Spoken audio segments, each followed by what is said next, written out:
ప్రార్థనైనా ఆరాధనైనా చేసే వ్యక్తి యొక్క గుండె చాలా ముఖ్యం. నువ్వు పై పై నుండి చేసేది కాదు. ఎప్పుడైనా సరే ప్రార్థనకి వెళ్ళినా ఆరాధనకి వెళ్ళినా ఆయన స్పర్శించాలి, నువ్వు ఆయన ఆకర్షించాలి నీ హృదయం.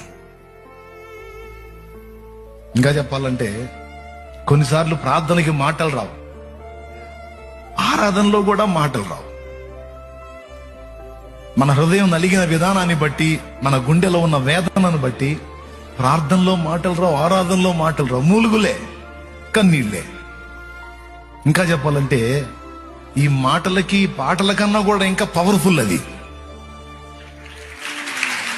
ఇంకా పవర్ఫుల్. మాటలు కూడా ఆగిపోయి ఒట్టి మూలుగులతో కన్నీళ్లు గారుస్తూ నువ్వు దేవుణ్ణి ఆత్మలో అడుగుతుంటావు చూడు, ఆత్మలో చెప్పుకుంటావు చూడు. నీ విన్నపం ఉందా, నీకు అనుభవం? అట్లా ఎప్పుడన్నా చెప్పుకున్న అనుభవం. మాటలు రావు, ఏం రావు.